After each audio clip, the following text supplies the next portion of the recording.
Hey everyone, thanks for tuning in to Michigan Ambush Outdoors for this week's video. If you guys haven't already liked or subscribed to the channel, please go ahead and do so now by clicking this link right here.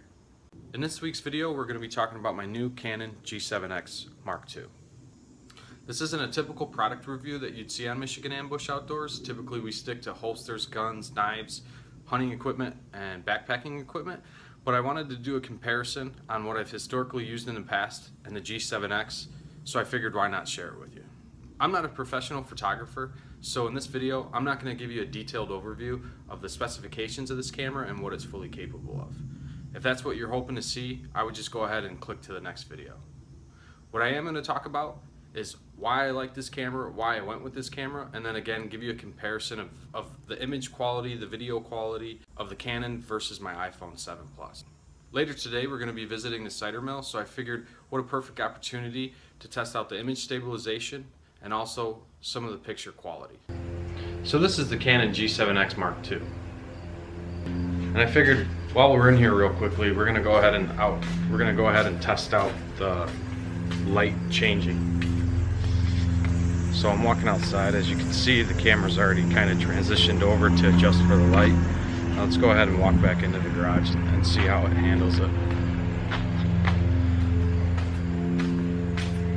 So you can kind of see there that I'm actually blacked out, and the Canon is kind of taking a while to adjust, but it's coming around. It's probably not as quick. Let's go ahead and test it with the iPhone. So this is my iPhone, so we're going to do the same thing, walk back out.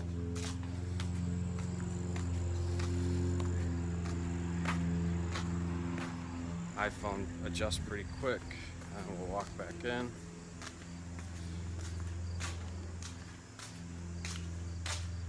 Really, there wasn't a huge, you didn't have that full blackout session with the iPhone, so that actually did a lot better than the Canon did. I'm kind of surprised by that.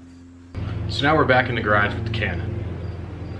Now, again, as I mentioned before, I'm not a professional photographer, and I don't know everything there is to know about this camera, so I can't be 100% sure on why the camera had that blackout session for a minute.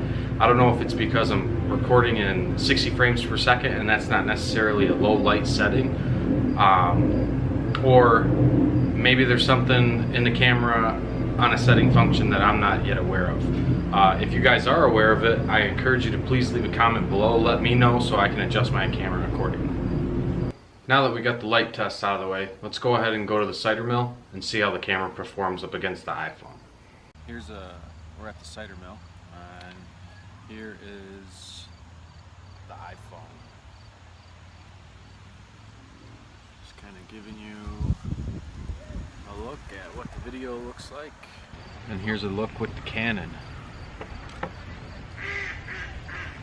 We got some ducks over there. Same kind of angle. Try to keep things as consistent as possible. Much more clear.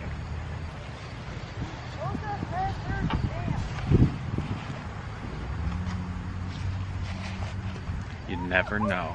Alright, so we're back on the iPhone. Try to take kind of the same path. I mean, we're in Michigan, so it's all flat ground, so you're not going to get a terrain difference, but show you the ducks again. I mean, in all honesty, I think they both record outstanding footage. It's amazing that a phone is capable of recording the quality that you get. My first cell phone was a flip phone. I don't know if all you youngins know about T9 texting. That's history right there. That was texting.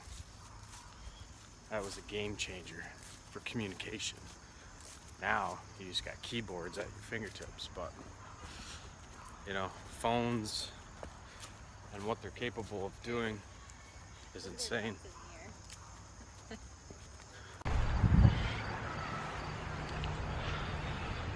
Take some videos walking around and see how the image stabilization works. Oh.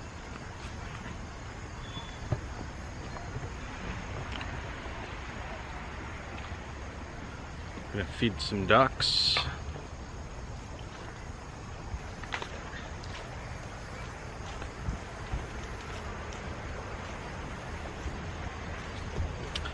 Like I've said, historically in the past, when kind of doing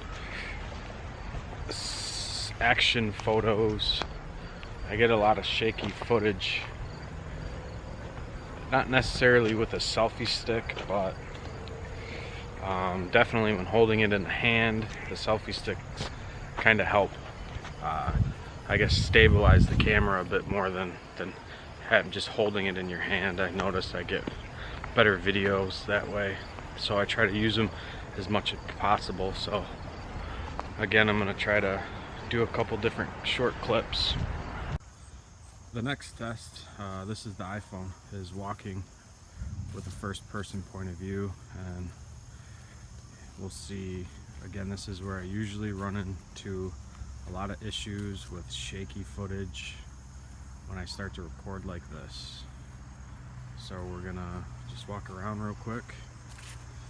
Scenery hasn't changed a bit. I apologize about that, but we're gonna go and see what the Canon does and see how the image stabilization works. Alright, so now we're back to the Canon and kind of just taking the same path.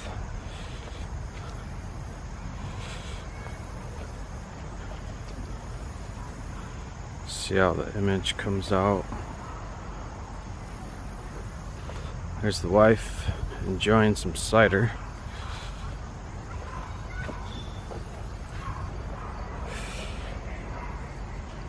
So I think I can already see a difference in the video.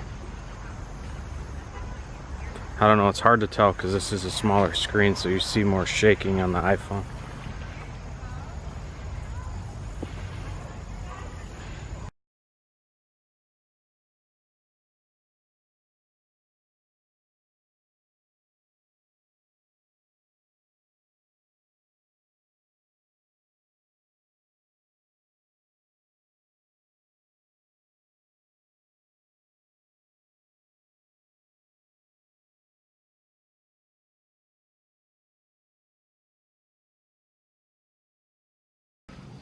So that's going to conclude the comparison of my new Canon G7X Mark II and my iPhone 7 Plus. Why don't you guys go ahead and let me know what camera you think performed best in the comments below. Thanks for watching. If you guys haven't already subscribed, please make sure to click this link before changing over to the next video and give the video a thumbs up if you liked it. As always, we appreciate your support and thanks for watching.